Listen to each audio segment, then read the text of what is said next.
Vamos a orar. Te agradecemos, Señor, porque nos amas con un amor entrañable, porque tu amor es tan grande que diste lo más grande a tu Hijo para salvarnos. Y Señor, es verdad, como cantábamos, no hay nada con que podamos pagar el precio de tu grande amor. Y Señor, nuestra vida tampoco es suficiente, por tanto no podemos pagarte, solo podemos agradecerte. Solo podemos decirte, Señor, gracias por la obra que hiciste en la cruz del Calvario a nuestro favor. Y Señor, ahora que meditamos en tu palabra, te pedimos porque nos ayudes a comprenderla y también a ponerla por obra. Te lo rogamos en el nombre de Cristo Jesús. Amén. El tema que vamos a tratar es amor entrañable e informado. Amor entrañable e informado. Y por un lado entrañable, porque aquí el apóstol Pablo, lo que le está pidiendo, la oración que hace es que los filipenses amen con un amor que abunda en el conocimiento. Y ese amor, si se dan cuenta, el conocimiento no está reñido con el sentimiento. Por eso dice que sea un amor entrañable. Y ahora vamos a llegar un poco a explicar lo que es entrañable. Pero se dice mucho, ¿no? que el amor es ciego, pero ese es el amor del mundo, el amor que no conoce a Dios, y a eso me refiero cuando hablamos de amor del mundo. El amor no puede ser ciego. Si el amor es ciego, eso significa que no es amor verdadero. ¿Por qué? Porque estás amando tal vez engañadamente, porque estás amando quizá algo que te estás inventando, pero no estás amando lo que es real. Entonces, cuando tú amas lo que es real, entonces ese amor puede ser verdadero. Ahora, aquí el apóstol Pablo lo que hace es orar, ¿verdad? Y lo primero que hace cuando va a hablar de que él quiere que los creyentes en Filipos amen, él se pone como ejemplo. Y eso es difícil. Es muy difícil decir, miren, ustedes amen como yo amo. Y Dios sabe que yo os amo entrañablemente. Dios sabía que Pablo amaba entrañablemente a sus hermanos de Filipos. Y Dios también sabe si amamos nosotros entrañablemente o no. Y a Él no lo podemos engañar. Pero aquí Pablo está poniendo, perdón, a Dios como testigo. Y poner a Dios como testigo de algo, creo que para hacerlo es necesario estar muy seguro, muy convencido de lo que estás diciendo, de lo que estás haciendo. Ahora vamos a avanzar, vamos a ir poco a poco y vamos a ir viendo pues un poco las divisiones que tenemos en este pasaje. Primero, creo que el amor entrañable o el entrañable amor de Jesucristo está a nuestra disposición. O sea, que es posible amar con el amor de Jesucristo. Miren lo que dice, porque Dios me es testigo de cómo os amo a todos vosotros, dice, con el entrañable amor de Jesucristo. Pablo está amando con el amor de Jesucristo. Eso significa, perdón, que si él puede amar con el amor de Jesucristo, ese mismo amor también lo podemos utilizar nosotros, que está a nuestra disposición. Ahora, utilizarlo o tenerlo es el desafío. ¿Y qué hacía Pablo? Podemos decir, para poder él amar de esa manera.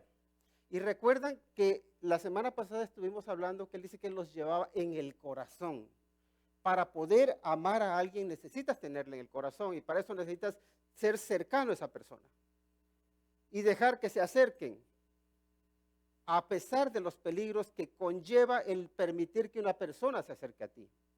Porque cuando permites que una persona se acerque a ti, te estás también abriendo a la posibilidad de que te traicionen, de que no te amen como les amas, de que te muestres vulnerable. Y son los riesgos que se tienen que tomar. Y claro, debe uno tomarlos, porque si no se toman, entonces el amor no puede ser entrañable. El amor va a ser un amor sí, sí te aprecio, te valoro, pero no eres tan importante para mí. No te voy a dejar que te acerques a mi círculo. Y de hecho, a veces uno toma esa decisión con personas que no las deja a uno que se acerquen a su círculo. ¿Por qué?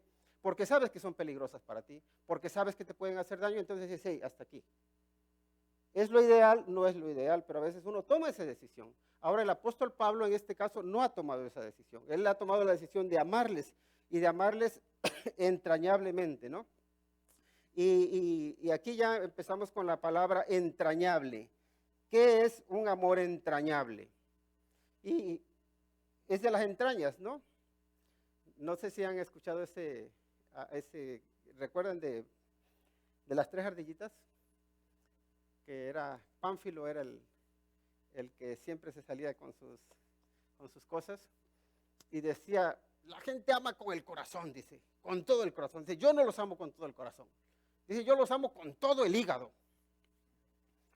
Y sí, eso le decía. Así que vamos a cantar que los amo con todo el hígado. Yo ya no quiero cantar que amo a la gente con el corazón.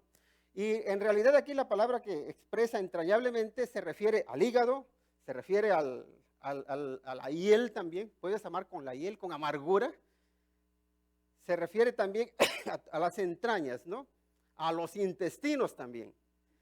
Entonces aquí cuando está diciendo que ama entrañablemente, dice que ama con todas sus vísceras, con todo lo que tiene en su interior.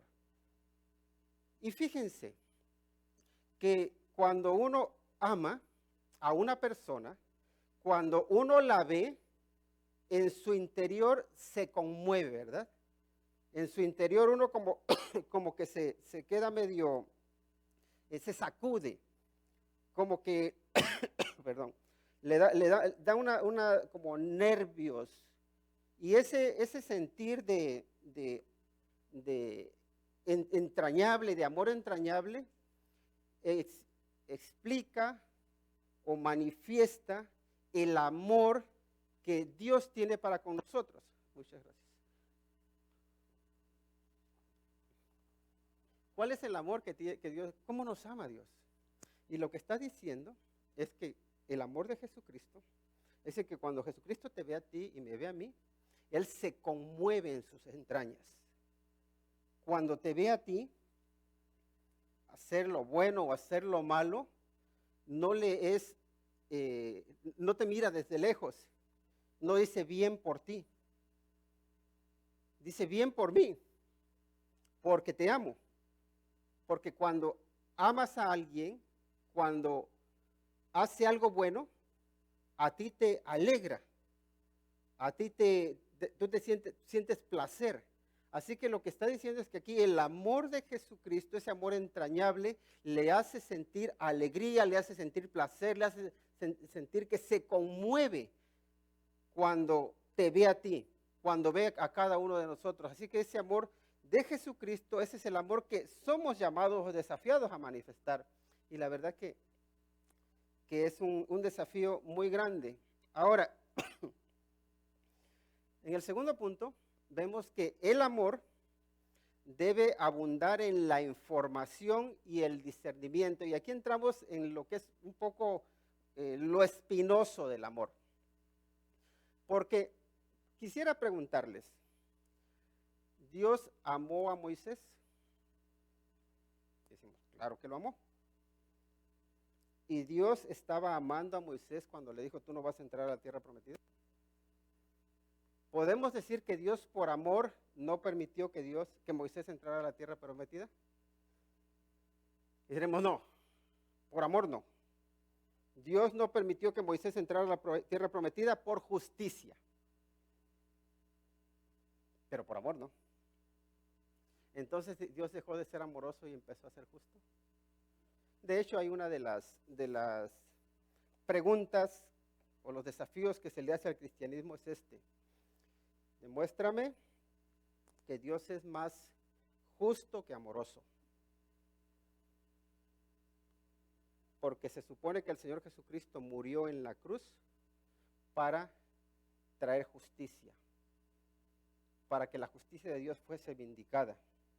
Pero para que esa justicia fuese vindicada o reivindicada, se tuvo que sacrificar al amor. Entonces, ¿la justicia de Dios es más importante que el amor? o la santidad de Dios es más importante que el amor, porque como hubo pecado, entonces el amor se tenía que sacrificar para que la santidad se viese sin mancha. Entonces ese es uno de los desafíos que hay para el cristianismo, ¿no? Para todo aquel que cree en Dios. Tú dices que Dios tiene distintos atributos y que Dios es uno. Y bueno, un poco la solución que damos es esta, ¿no? Que Dios no necesariamente sacrificó el amor para satisfacer la santidad o para satisfacer la justicia, sino que Dios lo que hizo fue el amor manifestarlo entregándose a sí mismo. No dijo a su hijo, pues ahora ve y paga, sino que Dios mismo estaba en Cristo justificando al mundo. De tal manera que Dios le da el mismo valor al amor que a la santidad. Ahora, ese amor que tiene que abundar en información, que tiene que abundar en discernimiento, es el amor. Ese amor tiene que darse en el ámbito del discernimiento, tiene que darse en el ámbito del conocimiento. Y cuando hablamos del discernimiento, ya les preguntaba, ¿dejó de amar Dios a Moisés? No lo dejó de amar, pero por amor le dijo, tú no vas a entrar a la tierra prometida, pero por amor le dijo, tú sí vas a entrar al cielo. Pero hay luego temas más difíciles todavía. Hay temas un poquito más complicados, como el caso de Judas. ¿Amaba el Señor Jesucristo a Judas? Y decimos que sí. El Señor Jesús amaba a Judas. Ahora, ¿amó el Señor Jesús a Judas cuando Judas lo estaba traicionando? Y podemos decir que sí le amó. ¿Conocía el Señor a Judas? ¿Sabía las maquinaciones suyas? ¿Y aún así lo amó? Sí. Luego más, ¿conocía el Señor Jesús que Judas era avaricioso, que era ambicioso? Y aún así le dio la bolsa del dinero para que él llevase el dinero. Sí. ¿Conocía el Señor Jesucristo a Judas? ¿O es que él estaba engañado y dijo, pues Judas, te voy a dar esta responsabilidad porque yo no sé cómo eres? Le dio esa responsabilidad sabiendo cómo era. Ahora, ¿tenía el discernimiento de lo que Judas iba a hacer? Sí. Pero también me llama, y a Judas lo amaba, a Judas le dio responsabilidades, pero Judas no valoró ese amor. Luego vemos el caso de Juan. ¿Amaba el Señor Jesús a Juan? Sí lo amaba, ¿no? Y lo amaba profundamente. ¿Qué responsabilidades dio el Señor Jesús a Juan? La responsabilidad, vemos que era uno de sus discípulos cercanos. Pero no tanto hablemos de responsabilidad, sino el lugar que le permitió tener. De Juan se dice que el Señor Jesús le permitió recostar su cabeza sobre su pecho. Lo dejó acercarse, ¿verdad? Y de hecho de Juan se dice que era el discípulo amado. Juan era el discípulo amado y era el discípulo amado porque Dios lo amaba más, porque Jesús lo amaba más. O era el discípulo amado porque él se veía amado por Dios, porque él se veía amado por Jesucristo. ¿Qué era? Era el discípulo amado porque sí, Dios lo amaba igual que amaba a los demás, pero él sí fue capaz de recibir ese amor. ¿Cómo trató también Dios a David? Dios dijo que él amaba a David, porque David tenía un corazón conforme a su corazón, ¿o no? Pero cuando David quiso edificarle casa a Dios, ¿qué le dijo Dios? Tú no me vas a edificar casa. Y la pregunta es, ¿la provisión esa de edificarle la casa era porque Dios dejó de amarlo o era amándolo? Y yo creo que también era amándolo, porque sabía que para David no era beneficioso el edificar esa casa. Pero también vemos que por amor, Dios no le quita el reino a Roboam, no le quita el reino a Salomón. De hecho, le dice, por amor a David tu padre, no te voy a quitar el reino. Entonces vemos que Dios da y quita por amor. Lo hace porque, dice ahí se va, lo hace porque no sabe o no conoce lo que sucede. No es así. Él hace las cosas porque tiene conocimiento pleno de todo. Y cuando hablamos de discernimiento, nadie puede tener más discernimiento que el amor que tiene Dios. Ahora, aquí el apóstol Pablo quiere que el amor, abunde en conocimiento y que abunde en discernimiento. ¿Y qué es el discernimiento? El discernimiento es la habilidad, escuchen bien, es la habilidad de ver a través de la confusión. Es la habilidad de ver a través de las apariencias. Es la habilidad de llegar a la raíz de las cosas, de ver las motivaciones, de no solamente quedarse con los hechos, sino el porqué de los hechos. De no solamente con cómo se ven las cosas, sino por qué se ven así las cosas. Y es un poco como la idea que tenemos del discernimiento, es como hace la palabra de Dios, ¿no? Que es viva y eficaz, y es más cortante que toda espada de dos filos, y penetra hasta cortar las coyunturas y los tuétanos, dice, y discierne los pensamientos y las intenciones del corazón. Y ese es el tipo de amor, o de esa forma es que dice el apóstol Pablo que quiere que el amor de los filipenses abunde.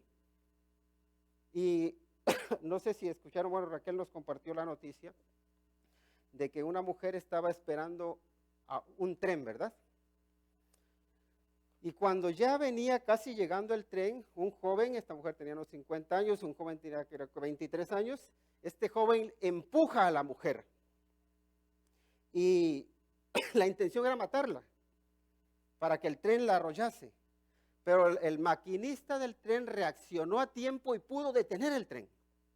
Ahora, todo mundo en medio de la confusión, lo que hizo fue correr a socorrer a la mujer, corrió a ayudarla. Pero en medio de esa confusión, nadie se percató de que quien había hecho el mal salió huyendo. Entonces, podríamos decir que alguien que con discernimiento sería alguien que no se deja llevar por la situación y es capaz de ver, sí, el bien de la mujer, pero también del que hizo el mal. Ahora, allí había unas cámaras. Y las cámaras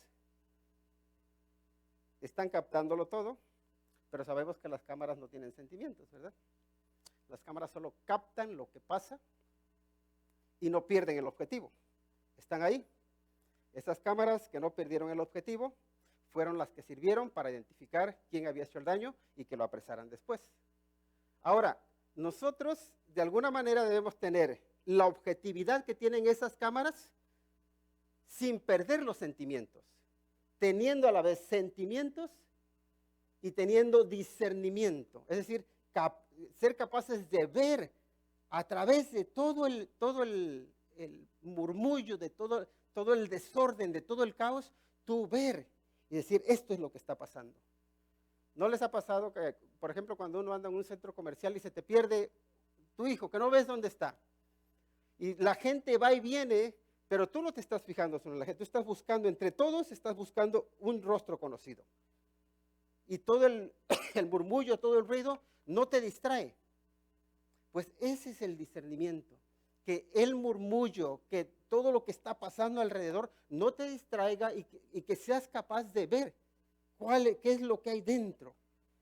Y esa es la idea, que partas todo y que veas lo más profundo. Y eso es lo que el apóstol Pablo está orando para que los creyentes de Filipos tengan. Para que su amor sea un amor que está bien informado y para que el amor sea un amor que tiene discernimiento, que no es engañado, que no es manipulado, que no es guiado.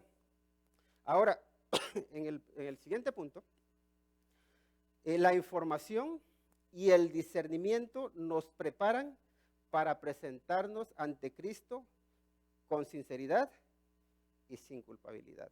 Mire lo que nos dice el versículo 10. Para que aprobéis lo mejor, a fin de que seáis sinceros e irreprensibles para el día de Cristo.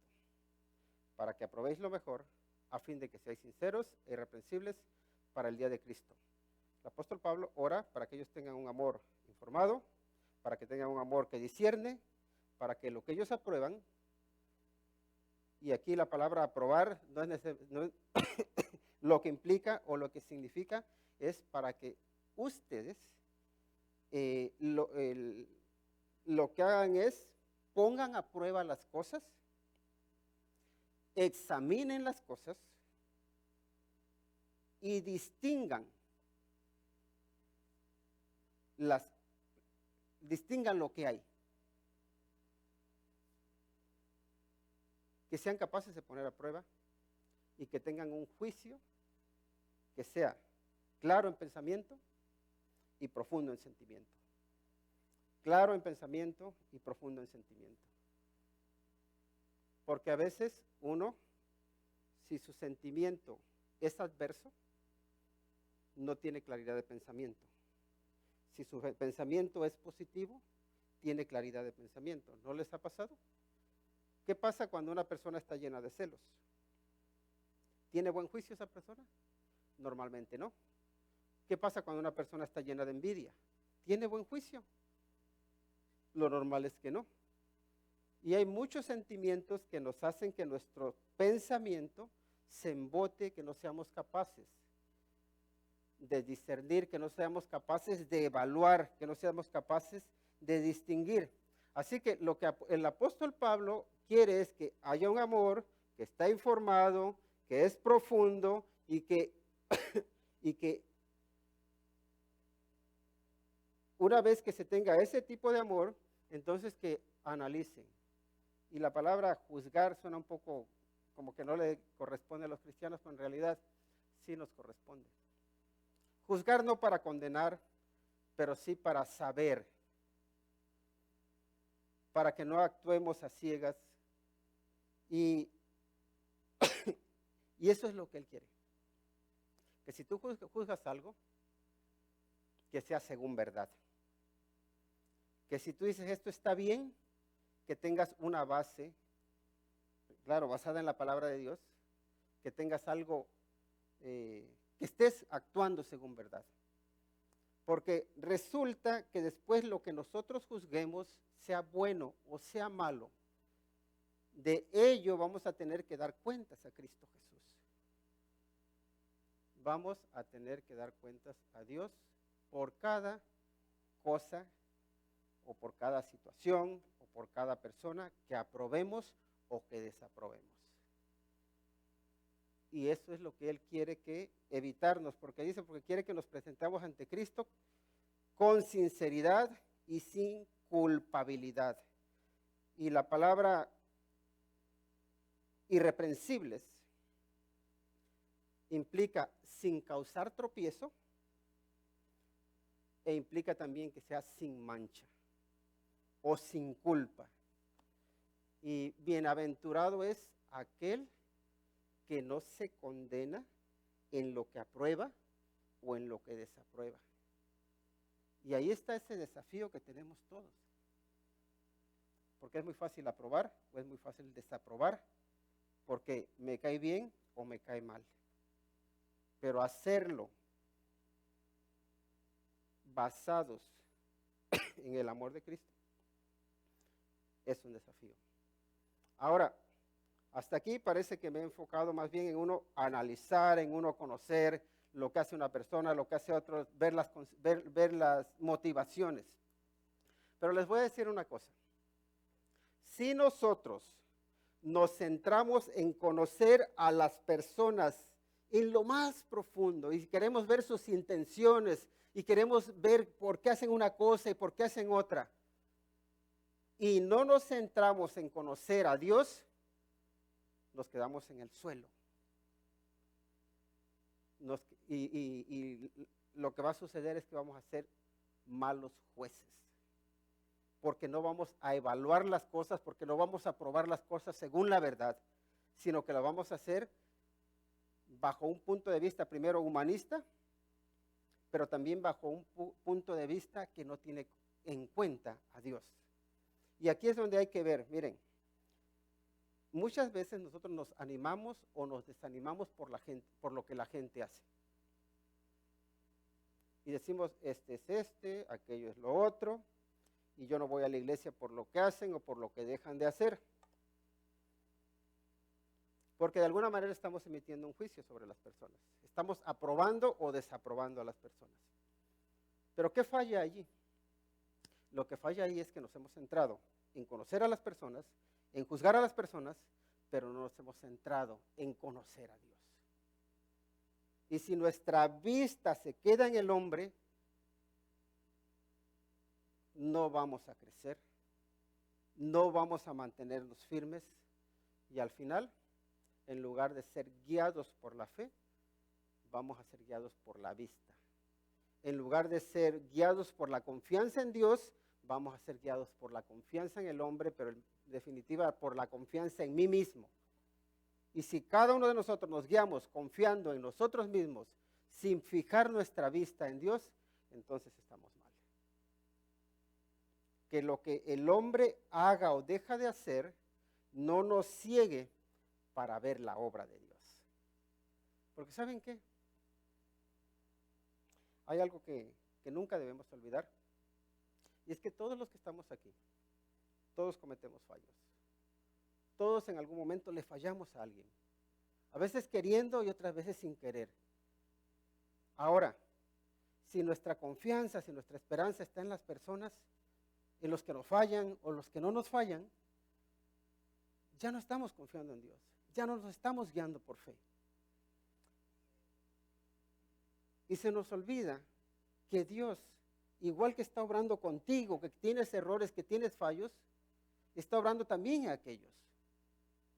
Y por esa razón dejamos de confiar en el Señor o dejamos de buscarle a Él. Entonces lo que tenemos que hacer es ver, pedirle al Señor que nos dé claridad para que podamos conocer a las personas en sus virtudes y en sus defectos, pero no para castigar o no para hacer daño o no para menospreciar, sino para decir, Señor, ¿cómo puedo ser utilizado para que esta persona crezca?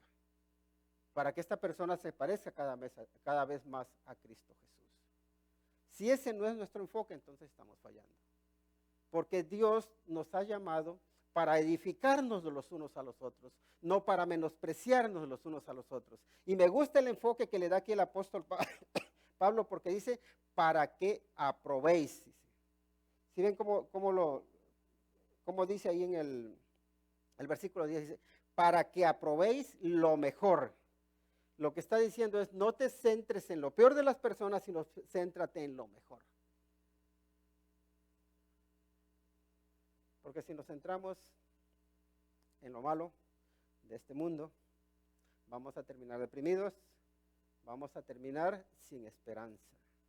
Pero si nos centramos en lo mejor, en aquello que es la obra de Dios, entonces siempre tendrás esperanza y siempre podrás decir, Dios está obrando. Ahora bien, en el punto número 4, nos dice, los frutos de justicia se dan en Cristo y glorifican a Dios. El versículo 11 dice, llenos de frutos de justicia que son por medio de Jesucristo, para gloria y alabanza de Dios. Entonces quiere que aprueben lo mejor para que sean irreprensibles delante de Cristo o para el día de Cristo, para cuando el Señor nos llame a cuenta, que no tengamos nada de que avergonzarnos, diciendo, Señor, yo no fui tropiezo para los demás. Señor, si en algún momento emití un juicio, lo hice en base al amor y al conocimiento, en base al amor, el conocimiento y el discernimiento que tenía, pero que venía de ti. Y ahora que me presento delante de ti, pues, Señor, tú eres mi testigo. Como el apóstol Pablo dijo, porque Dios me es testigo de cómo os amo.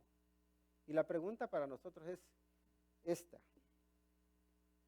Cuando tengamos que presentarnos ante el Señor Jesucristo, también podemos decir, Señor, tú eres testigo de que lo que hice, lo hice porque te quería agradar, de que lo que hice, lo hice seguido por el amor de Jesucristo, por ese amor entrañable, por ese amor que se informa, por ese amor que discierne.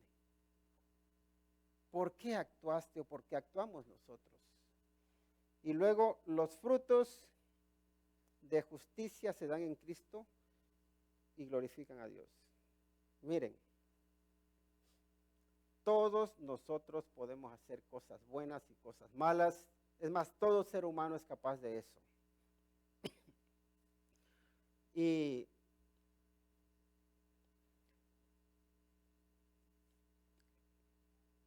¿qué hace que una obra sea justa o injusta? ¿Saben qué dice la Biblia en el Antiguo Testamento sobre nuestras buenas obras? Dice que son como trapos de inmundicia. O sea que somos capaces de hacer buenas obras y que no agraden a Dios. Y lo que Dios dice es que son como trapos de inmundicia, lo cual significa que no son obras justas. ¿Por qué no son obras justas? Porque no las hacemos para servir a Dios, porque no las hacemos para honrar a Dios, porque las hacemos para servir al hombre o para servirnos a nosotros mismos. Yo no sé cuál será la motivación. Y no quiero decir que no sean buenas, yo no quiero menospreciar nada de lo que la gente haga. Pero sí les digo que ese pasaje a mí me llama la atención porque dice que nuestras buenas obras son como trapos de inmundicia. Porque saben que por muy bueno que sea el hombre, por muchas obras que haga, no hay nada que pueda hacer para justificarse. Porque la justificación no es algo que tú logras, es algo que se te da. Por eso Cristo es el justo y el que justifica. Y lo que quiere el apóstol Pablo es que hagamos frutos de justicia que se dan en aquel que es justo. Esto es en Cristo Jesús. Los frutos de justicia dice que se dan en Cristo Jesús. Y cuando habla de Cristo, en Cristo Jesús, la palabra griega que utiliza la palabra dia, que es por medio de Él, o por medio de, por cuenta de, por causa de, por razón de, o por el bien de. Así que lo que está diciendo es esto, que los frutos de justicia que glorifican a Dios vienen por medio de Jesucristo. Son causados por Jesucristo. Vienen por la cuenta del Señor Jesucristo. Y también vienen porque la razón de que existan también nos la da Él. Y luego que dice por su bien, allá lo que se refiere es para agradarle a Él. Lo que está diciendo es el apóstol Pablo es que quiere que con nuestro amor hagamos bien a Cristo. ¿Cómo puede ser tu bien a Cristo? Lo único que podemos hacer bien, la forma en que podemos hacer bien a Cristo es agradándole, haciendo lo que le agrada. Ahora,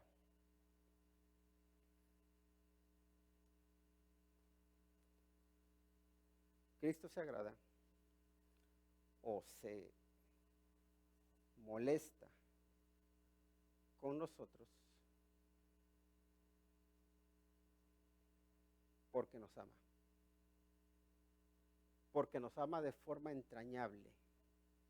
Y el amor que nos tiene le hace celebrar tus logros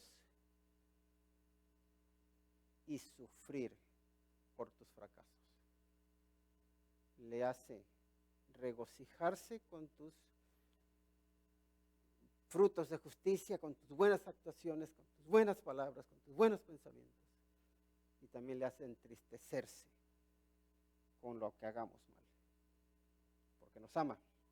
Porque su amor es entrañable. Y la palabra, ya la repito nuevamente, es que Él se conmueve en lo más profundo de su ser porque te ama, porque nos ama. Entonces, el amor de Dios sí se manifiesta de muchas formas, a veces dándonos, a veces quitándonos, a veces diciendo haz esto y a veces prohibiéndonos que hagamos algo. Pero el amor de Jesucristo, el amor de Dios, se manifiesta principalmente en que nosotros, siendo pecadores, Cristo muere por nosotros para darnos salvación, para darnos vida eterna, para darnos otra vida, una nueva vida, para darnos una vida eterna en el cielo a su lado, porque nos ama. Algo de lo que siempre suelo decir cuando estamos en una reunión de parejas es que la principal responsabilidad de los hombres es la de amar a su mujer.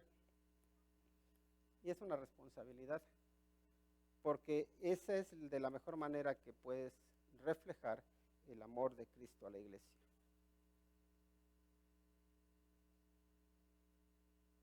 Y Cristo nos ama como iglesia, nos ama como hijos suyos, como hermanos suyos. Y me gusta que Cristo nos dice, a pesar de que seamos sus siervos, no nos llama siervos, nos llama amigos, porque Él nos da a conocer todo aquello que escuchó al lado del Padre, porque la voluntad de Dios nos la manifiesta.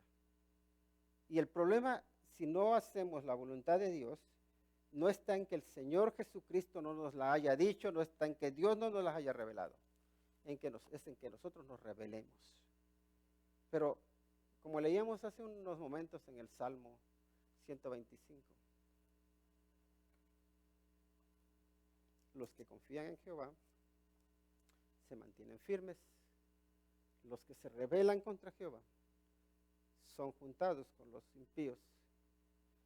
Y lo que conviene para nosotros, y no estoy hablando por que debamos ser egoístas, es si Cristo te ama, correspóndele a su amor, honrándole, glorificándole, haciendo lo que a Él le beneficia. Y lo que a Él le beneficia es nada más lo que le agrada. No porque lo vayas a enriquecer, no porque lo vayas a hacer más grande, no porque lo vayas a hacer más importante, sino porque lo vas a hacer alegrarse con tu vida. Queremos honrarle y agradarle, así que vamos a orar y a pedirle que nos ayude a hacerlo. Te agradecemos, Padre Santo, porque nos amas. Y nos amas tanto que te conmueves en lo más profundo de tu ser cuando nos ves. Y porque te duelen nuestros malos actos, pero también te regocijas en nuestros buenos actos, porque nuestros frutos, cuando son en Cristo Jesús, te honran. Y Señor, tú sabes cuál es la condición de nuestro corazón, de nuestras entrañas, de nuestro ser. Y solo te ruego, Señor, porque la oración de Pablo